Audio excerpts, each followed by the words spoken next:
the Rubric family? Today is April 26, 2020 on a Sunday. Another day of isolations, unfortunately for everybody. We miss our wrestling. We want to be back to our normal lives. But, let's keep the hope up. Let's keep the positivity. Let's be like the New Day. Power of positivity. And because we want to be positive, we have the honor, the pleasure of bringing another excellent talent. And this time is from Illinois. We have Austin Wester. How you doing, Austin? Not too bad. How about yourself? Good, good. Really happy to have you. He's a referee, so he's gonna be telling us all his experience about wrestling, all his career, how did we get into wrestling, and we're gonna be just talking about that and his take on the current product and all of that. We're gonna be talking about a little bit about him and everything. So, Austin, let's start from the beginning, like usual. Let's start, by telling me how did you get exposed into wrestling? How this passion develops for Austin. Honestly, I was about, I want to say 6 or 7. I was just flipping through channels and I saw, I think it was Stone Cold going up against, I'm trying to remember who he was going up against, but it was about 6 or 7. I just started liking it. I didn't really notice there was an indie scene until about 2 years ago when I started asking questions. In September, let's say 13th, when I finally made my debut in the ring, the ref, I wasn't even supposed to ref, honestly. I just went as a fan. They just kind of just threw me a jersey and just said, go in there. I made a complete fool out of myself. But it happens, hey, We do it here on on the channel in our videos, so don't worry about it. So yeah, we put it out there for the world to see. So yeah, hey, that's what life's about, making a fool of yourself, having fun. So if you don't laugh at laugh at yourself, then you're not having fun. So that's from there. Yeah, but from there, where you like, okay, like it didn't go how I wanted, but I could see myself doing this, or you liked it enough because you said you were a fan, but did you think, hey, this is something I kind of want to do, or how did that really start? After that, I started just kind of going to more indie shows and started asking questions. Then Brandon Espanola, he got a hold of me and said that he liked my style and everything else. Like my physicality and everything else. And he just started giving me pointers. And he started breaking down filming. Like, I'm a big film guy. I'd much rather just watch my own film, break it down myself, rather than send it off to somebody who I don't even know to critique. Yeah. That's how I get better. Well, yeah, you got to look at yourself. That's what we do also. Like, we try to watch our videos, we said this so many times, we got to change that word. Yeah, like you're like your best like critique. You can make. Oh yeah, and that's how every sport is. In every aspect, they always you always hear players. Oh, we watch tape on ourselves to get better. Yeah, I mean somebody could watch it and they could be like, hey, do this, do that. But if they're not the ones who are doing it and having to change that, it doesn't matter what they say. You got to see it and realize it yourself. Yeah, that's actually why I try and tell people that want to get into the business that get in contact with me is just. Instead of sending off to like bigger name indie people, just watch it yourself, or just even research guys like I did when I first started. Earl Hebner, the Scott Armstrongs, that new girl Aubrey over at Audrey Edwards from AEW. Yeah, yes. I watched a lot of her and I watched a lot of Earl, and I kind of try to mix both of them into my style because I noticed with Earl, his physicality is one of the main reasons where he is. It's physicality.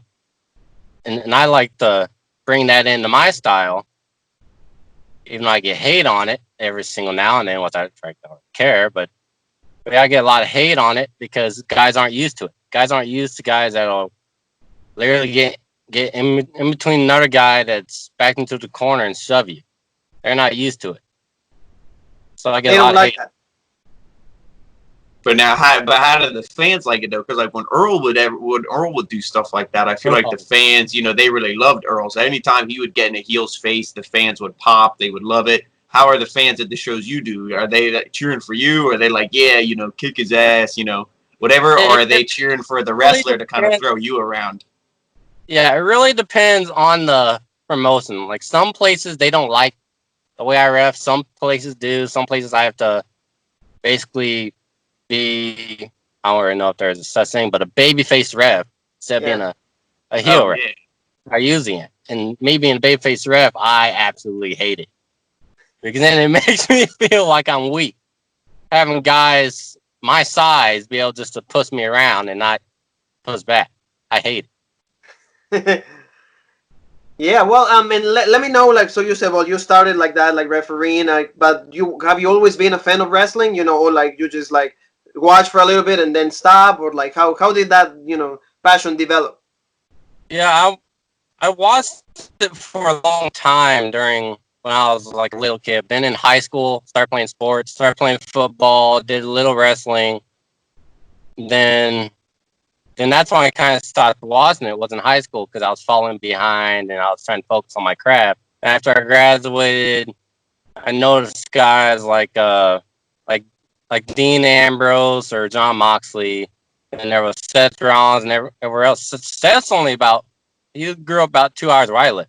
So I felt like if he can come from greater Midwest area, then maybe if I put my mind to it, I could kind of do the same thing, but not be just like him in a way. But oh yeah, that's cool when somebody like near you, like you said, it's like an idol inspiration. Like, hey, if they do it, why can't I? Exactly. It's same with Randy Orton. He's in St. Louis. I'm about 2.5, I want to say, hours northeast of St. Louis. So I go down to the like indie shows all the time, and I've worked shows with his father, and that was interesting because his father's a fun guy to be around, to say the least. Can you tell us the story? Yeah, since we open Pandora's box here, can you tell us the story on that? One thing is, the first ever show I went to was in Augusta, Illinois, and they brought in Cowboy to wrestle. And I had to do that, and I had to take a bump from him, and I never took a bump for in my life, so I over-exaggerated it like crazy. Then after that, he just started to talk to me about, like, hey, you're kind of doing it right. Like, you get to throwing your back to the mat, but do it this way, because you'll kill yourself if you do it the way I was doing. So like, and then like, who else you will say, like, celebrities have you been able to ref for, or have you been able to meet? Who would you say that, like,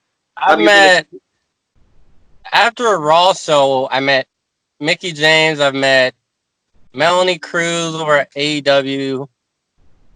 I worked a show with Madman Fulton of Impact. Yeah. Then just besides that, it's basically your indie guys, like your Brandon Espinozas. You got your. Well, but like, see, for example, I like, have they help you out? Have they given you advice? Like, hey, they cheer you up to continue. Like, that's what I mean. Yeah. Like, these guys are mentoring you in a way, so to say, hey, we really like how you do it. Is that what you get? Is that the vibe you get from these guys? Yeah, because growing up, I really didn't have that. I was kind of just when I was playing sports, I was kind of just like all by myself. Like, I didn't really I had coaches, but they wouldn't sit down with me one-on-one like guys like Espinoza does, like Playboy does, like Cowboy does. Whenever he's at shows I'm at, they usually sit down with me and say, hey, we filmed you. Let's sit down after the show and go up here. Let's watch all the matches you've done, and I'll break it down for you and tell me, like, hey, you're out of time here. You're not supposed to be in that corner there. Focus on your counts. Like, that's the main critique I get, is focusing on my counts. Because I'm the one that, if they're in the corner boxing, I'm not going to get in between that. I'm just going to let them box it out until one of them gets tired. That's just me, and I get hated for it. But besides that, I really haven't had many, like, inspirations to, like, sit down with me and stuff like that. Okay. Well, but like, tell me, for example, now, how did you develop, like, the style of refereeing then? For example, do you like to tell a story? Do you help the guys? Do you help the flow? Or, like, let's say, or you want to be kind of like the main part? You know what I mean? What is your style, and how did you develop that? Well, like I said, I watched a lot of Earl. I noticed he'd be in the refs, or not in the refs, but in the wrestlers' faces. especially if they're like choking the guy. That's that's the way I do. I like to be in your face, let you know, hey, I'm the ref here. I'm supposed to be maintaining order, not you. Even though veterans, they don't really like that. They like to think, oh, well, I've been in the business 20, 30 years. You're supposed to be listening to me in the ring. You're just green. You've been here about almost a year this September. I've only been in it for almost a year. And besides that, I don't really like to be the main attraction, but I want the people to know that I'm involved. Even if that means stand out in the corner and react to, for example, if there's like a superplex off the top rope and I grab my back and stuff like that. But besides that, I let the wrestlers dictate the flow, kind of. But if it's too fast or too slow, and if I know one guy doesn't like the speed, I let the other guy know, like, hey, he's used to the slower, kind of more ground wrestling style, not the high flying, the all the big spots that they do. I try and tell the other guys like, hey, he's not used to it. Kind of tone down your style to let, especially if the other guy is a face. I usually tell the heel, hey, let the face get some spots in, even if you're supposed to squash them. Let squash them with a fighting chance is what I like to say. But besides that, I really like to just let the wrestlers dictate it. Because if I dictate it, then I'm taking away from them, and I'm taking over. And I hate it. I don't like to be that. Okay. Yeah, and going off of that, I was gonna ask. So, like, how much do you personally, help out with the matches, or do you kind of let them guys they go over it themselves in the back and in the ring? They kind of do their thing, or do they come to you and say, "Hey, you're reffing our match," like, maybe, hey, towards the end, remind us of this, remind us of that, kind of help us keep the flow, or like you said, you just go out there, let them do their thing, unless they push one of your buttons, then you'll be like, "Hey, knock it off." But otherwise, you just kind of let them do their own thing. Usually, whenever I go to a show, the promoter doesn't tell me what match I'm at until I get there, and they show me the card. And they ask me who I want to rep for. Like, for example, I've repped Espanola about 5, 6 times now. After the first one, I kind of got his style, so every single time I see him, I automatically for it because I know that. But like I said, they usually don't really tell me who I'm repping for until I get there. Then when I get told who I'm repping for, I like to go up to them and ask, "Hey, is there any spots that I'm going to be involved? Is there any spots I need to look for the finish?" And if I'm involved in something, I like to go out there with them when they're kind of like rehearsing it, kind of before a show, and just go over the bump lightly. Like, if, for example, one guy's trying to do like a suplex and another guy tries to like swing it and clip me, I like them to show me what they're doing so then I could remember it, not just be surprised. Because I've had that before and I got head butted as hard as humanly possible because I messed up on a spot. Oh yeah. Wow. Wow. Like yeah, and, and that was probably not fun. Not a fun time. Oh, That they're was not not. like and then can you retaliate or like or you're not allowed to do that or like hey. Uh, coming from how I ref, it's usually if a wrestler pushes me, I push back. That's just me. And if they get in my face, I don't move. It's just my style. It's my quote unquote gimmick, as I've had people tell me.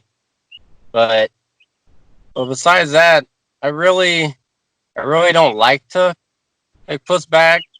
Like usually, like for example, in the 5 counts in the corner, if a guy gets a 5 and backs off, I give them one warning. Then if they do it again, it's a DQ. I see most refs nowadays, they don't do that. They just get to a straight 5 count and you're gone. That takes the fun out of it. It takes the fans' perspective and just throws it all out the window if they just don't get a second chance. Yeah. Oh yeah.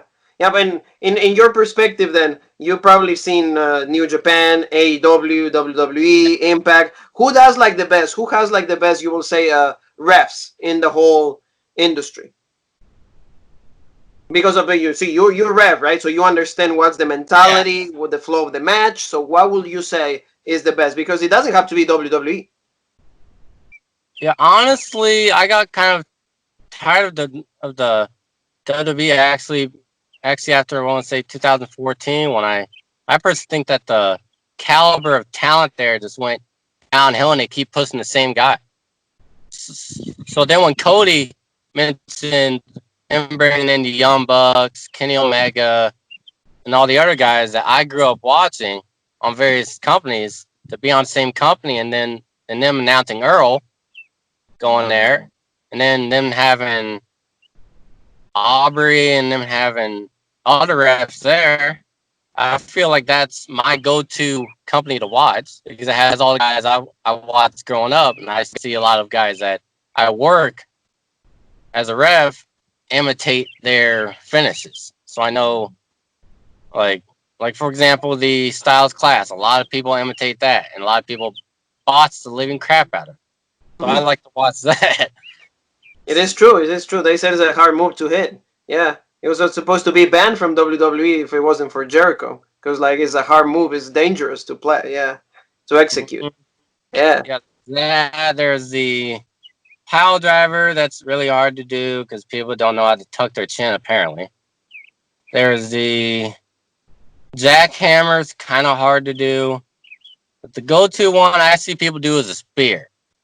That's the go-to finish. I see everyone going for it. Every single guy wants to do the spear for some weird reason. I don't get it. And so tell me now, like for example, like I see you're a referee, but like in the way I'm talking to you, I'm getting to know you. It seems like there's a wrestler inside of you. So like, would you consider become a wrestler at some point? Oh yeah, I've been talking to like Espanola. There's a guy from Hannibal. It's about 20 minutes from here, and his name's Roy Lewis. He told me about the Harley Race Academy down in Troy. And right now, I'm kind of in between jobs, so I told him that I'll think about it. But I've always wanted to wrestle. It's just I thought about being a ref at first, so then I could see various moves, what styles I can. I was thinking about being like at first because I'm skinny. I thought about being a high flyer, but then that went out of the equation. So then I started watching guys like Samoa Joe. He's kind of the big submission guy. I like that because that's why I'm trained at in real life is the grappling and the like chokehold, like we make people submit. You're a submission specialist. That's what you like. Yeah, but besides that, I've been talking to people about just dropping me being a ref, honestly, because it's gotten old. I feel like I'm just that guy standing off in the corner when I could be that guy, be the one or two other guys in the ring doing it, doing the promos, doing whatever, doing the segments, taking the spots, and not just stand around. I can really tell you want to be a wrestler. Like there's that wrestler in you that is talking right there. So like, you know, for their company, like everybody that is watching you, like, you know, we will potentially be talking to a wrestler in a couple of months. So we have an exclusive right here. Oh yeah, and I would say like, you know, I would book the storyline. I would book the storyline where you're the ref and you're getting shoved and you're like, I had enough of this, and you pull off the shirt and you got the trunks on everything and you just beat the hell out of this guy, put the finisher on him, the crowd pops, and then it's like then you're born. Joking around about doing that. I just joked around about doing that to a couple promoters and they just laugh. Even though some of them know I'm being serious, but some of them know I'm just joking around. I think like the key to that is like you said, you know, keep practicing, and then once you maybe put a demo tape together, be like, no, I'm serious about this wrestling thing. This isn't just like a joke for one night. Like, let me transition, let this be the turn, and then I don't think it'll be hopefully then they don't laugh it off, because to me it's like, hey, that's your passion, you know, go for it. The passion is there. Like every single time that you've been talking, I can tell that there's a wrestler inside of you. You want to kick ass. You know, you want to like tell your story. You want to like make people pop. And sometimes the ref, unless you're like you said, Earl Hebner or like Aubrey Edwards, like it's not that, you know, for example, in WWE, we don't even know the names of the refs anymore. And you have to like stand out for people to look at the ref. Besides maybe Scott Armstrong. He's the only one that I really recognize anymore. Then there's I think it's like Tom Crone and a Yes. couple other guys. There used to be Mike Chioda, used to be Charles Yeah, Robinson, Timothy yeah. White, even Teddy Long used to be a ref. Not a few added to their days, but Ryan Hebner, Errol Hebner's son. But like, so tell me about like so you who will you say the person that has given you the best advice so far out of everybody that you met? Probably Brandon Espanola, to be honest, because he's been up there in the WWE doing, for example, he's done the King's Court with Baron. He's done a couple, like OVW, like he's over there. And then there's Melanie Cruz. When they brought her down to, crap, I'm trying to remember, Waterloo, Illinois, she immediately said that my style kind of reminded her of when she was growing up watching Earl like I was. Well, that's good. I That's was gonna good. say, See? yeah, that had to feel good and be a good compliment. Oh, Because yeah. then you're like, hey, yeah, like what I'm doing is working. Because if people say, hey, you remind me of Earl, it's like that's legit. Yeah, and me saying on Facebook a couple times, I get hated. Oh, you're comparing yourself to Earl Hebner. You're trying to say you're like Earl Hebner. Like, no, I'm not. I'm saying that I've had comparisons to him, but I'm not like him. I'll probably never be like him unless I make a career out of it. I'm still thinking about if I'm gonna make a career out of this or not. Yeah. Yeah. Well, but like, if you do make the career, where would you like to rep? AEW will be the destination, or for example, like you wanna like build up your like resume going like let's say Impact, then AEW, WWE. What will be like the career path for you? Honestly, at first, I'd want to go to Ring of Honor, work with guys like the Briscoe brothers, Jay Yes.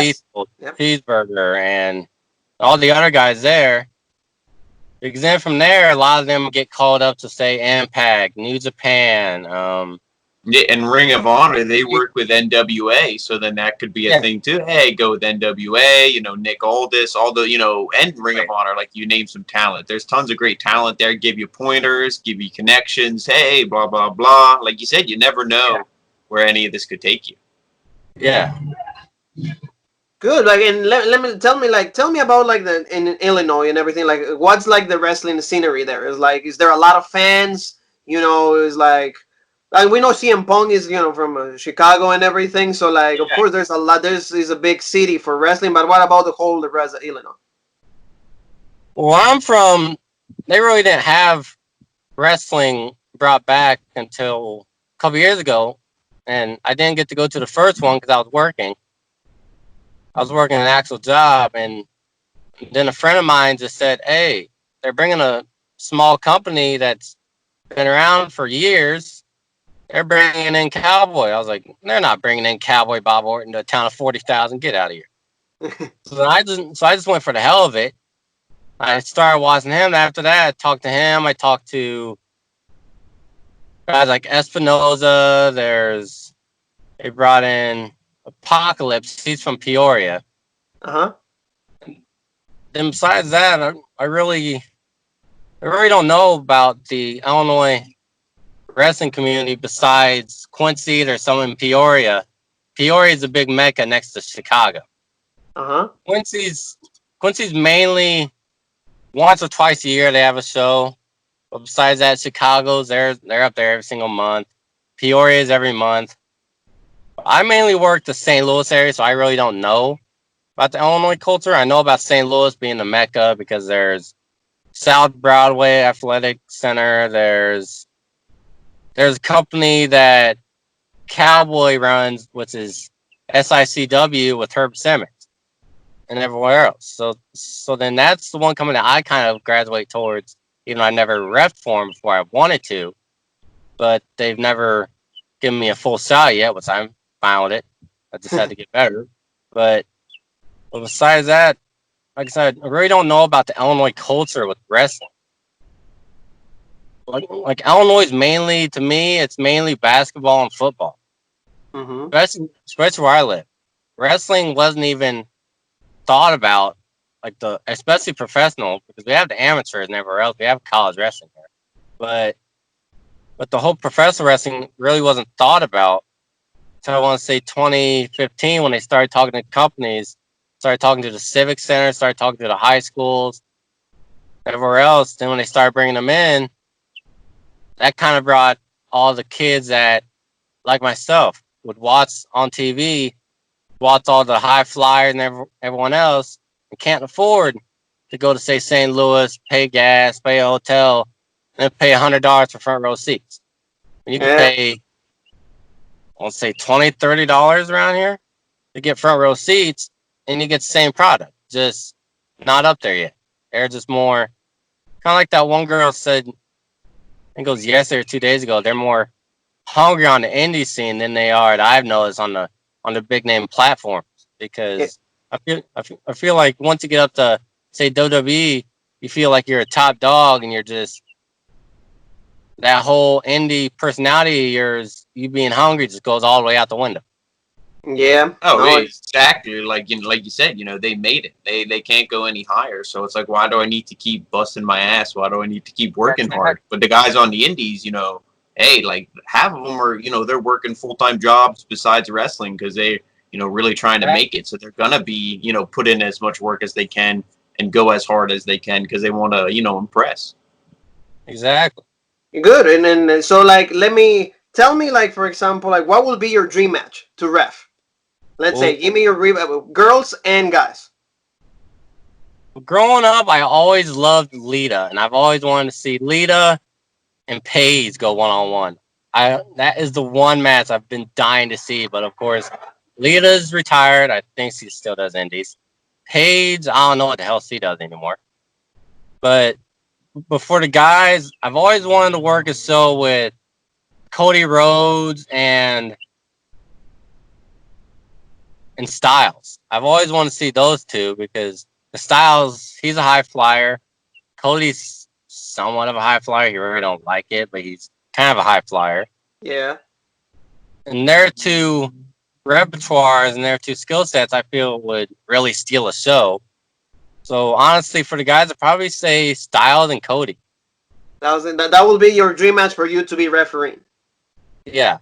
And now, probably another match I'd probably want to work is probably an Edge versus, crap, who else? Like a Nick Aldis. wow. See, like, I can tell that you have the wrestling mentality because not a lot of people will mention Nick Aldis. Like, he's still kind of like he's not unless you're like really passionate fan, you don't know who Nick Aldis is. More people will know him as Mickey James's husband rather than the NWA World Champion. Yeah, and a lot of people know him from Impact too when he was Magnus. Yes, he was Magnus. Yeah, I remember those days. But so that's really great. And what about you as a wrestler? Because we're talking to a rep/wrestler. Who would you like to face? What's your dream match? Somebody that's like, okay, we're gonna steal the show. We're gonna get our spots in, and it's gonna be like the match of the night. Well, on Indies, probably Espanola because I've kind of got to know him. Then probably in the big scene, probably go up against a guy like Styles, Bryan, or even Kofi, because I've always loved Kofi, and I feel like he's being crapped on by WWE with his booking. I don't really like him being in the New Day because that makes him look like an idiot, in my honest opinion. Because he'd be a great heel, in my opinion. But the way Vince and everyone else at WWE is, I feel like they'd much rather see guys walking out with bright colors, be more, I won't say family friendly, but be more for the kids. When they probably should worry more about how the wrestler wants to be instead of how the creative people want them to be. Oh yeah, they like give the wrestlers more freedom. Like, for example, in the indies, like, for example, I guess they probably give you pointers or they give the talent like pointers, but it's like you develop your own character. It's part of Yeah. your homework to develop that. So tell me a little bit about like in the indies, you will consider themselves like the environment is like a family. You guys like are stick together, or like it's like WWE that like there's some wrestlers that they just go their way. The locker room is not really united. How is like the your take on like the indies in you where you're from? Family, like or like a lot of shenanigans there. Oh yeah, where I'm from, the Indies is real family oriented. Like I go down to St. Louis all the time, get hotels with the guys, drink, watch old WWE network shows and everything else. But on the WWE, I don't really feel like they really get along outside of the ring because they're with each other 360 some odd days a year. When Indies guys are with each other maybe 2 times a month, unless you're working every weekend with the same guys. It is true.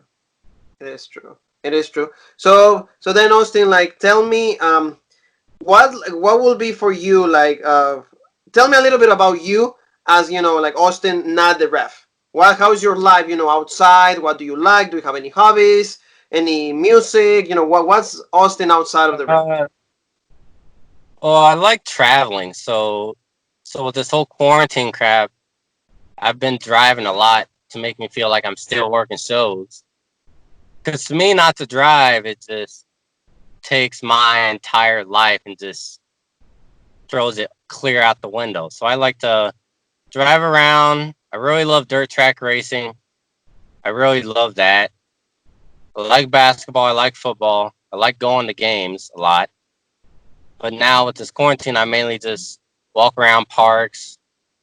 I'll just hang out, just try and do something to keep my mind sane because wrestling has been kind of my main thing for money ever since September because I've been in between jobs. So I've been using that for gas, for my car payment, for food, whatever.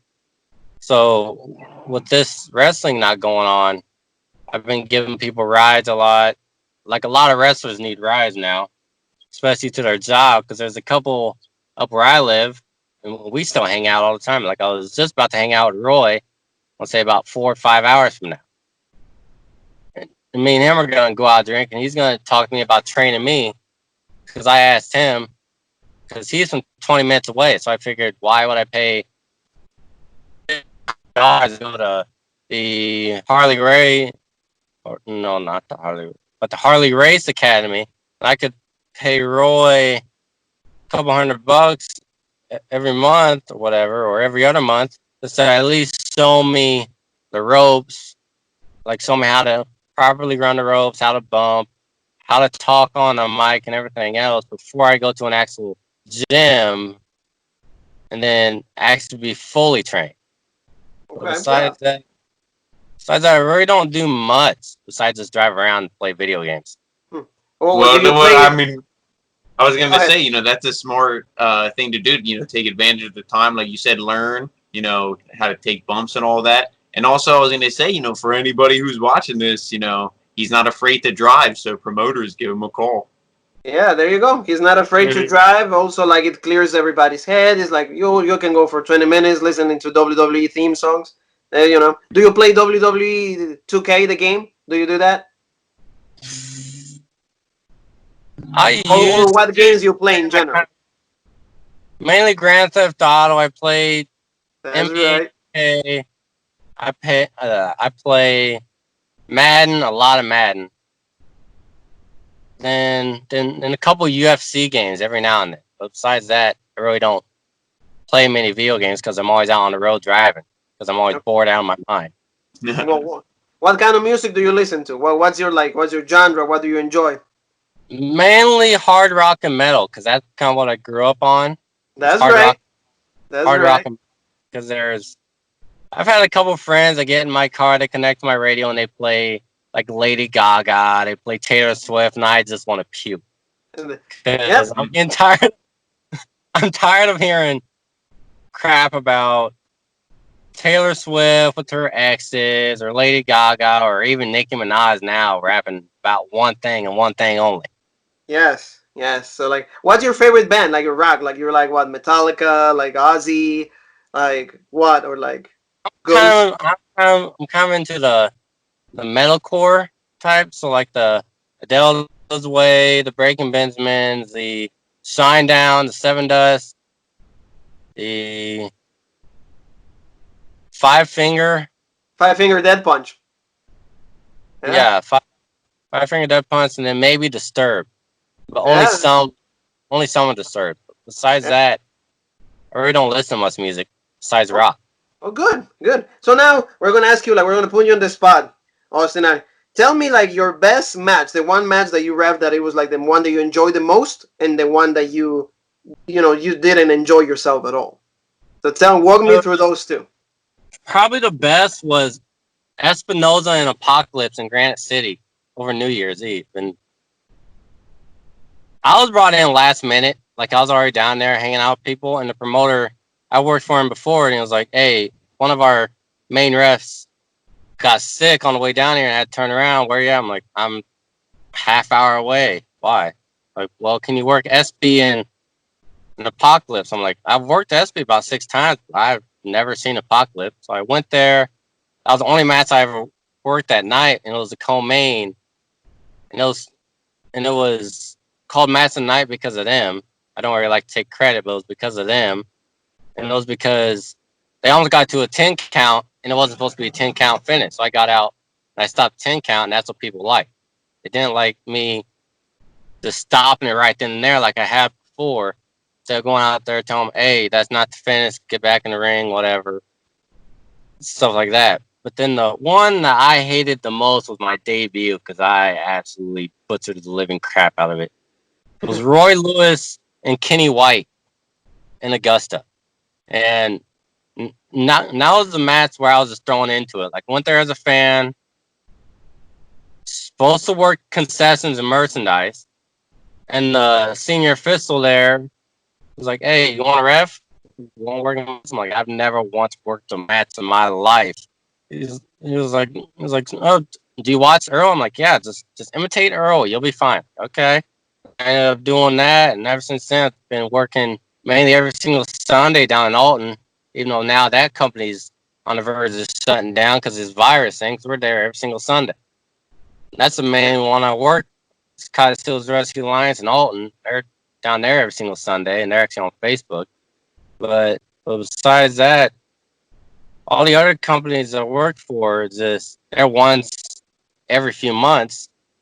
And for me, I gotta work every single week or at least 2-3 times a month, so then I can keep bettering my craft. Instead of Well, just yeah, yeah.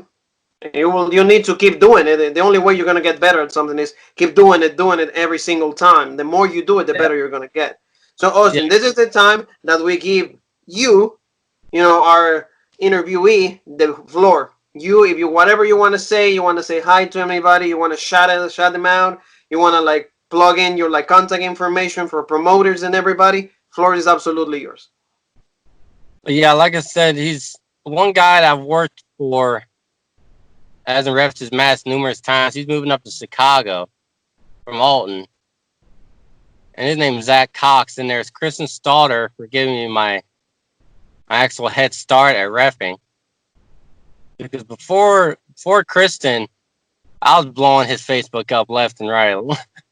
Like every single week, I tell him, "Hey, can I come down and help out, set up the ring, whatever, sell tickets?"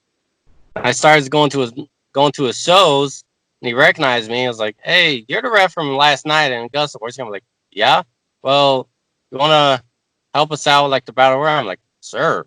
Crap, I'm just standing around the battle royal anyway, so might as well. But then there's the only social media I have right now is Facebook and Snapchat. But Facebook's my name. Snapchat's Wester27 if anyone wants to add me. Yeah, they could add me if you want. They could personally message me, ask me any questions they want. I love answering questions. I try to answer people, but sometimes I don't. And if anyone wants to add me on Facebook, shoot me a message, whatever. I usually share every single show a week afterwards. I share pictures. And if the promoters see that, y'all want me, give me a call. If I really don't have anything else to say besides just that. All right. Well, then, Austin, we're gonna thank you for your time. It was a great time to get to know you, to experience like more how the referee like the life is about, how you started in the business and everything. So I think that Jean Paul, let's remind everybody about the social media that we have. Yep, the original Rope Break on YouTube, Facebook, Instagram, OG Rope Break on Twitter. Follow us on there. You can see this interview and all the other interviews and everything else, that we did. Check us out on there. Give us a follow. Give Austin a follow. And like I said, Austin's information yeah, is going to be right there in the yep, description also, so you guys can follow him, promote him, like right how we have the future of a good ref and also like a potential great wrestler. So we have the exclusive. Once he becomes a wrestler, is ours for life. Thank you so very much, Austin. We appreciate you. Thank you for your time. And we will stay in contact. Don't get lost. Remember, you're part of the Road Break family for life. So, Jean Paul, Awesome. you and me have one thing left to say, and that is. Uh,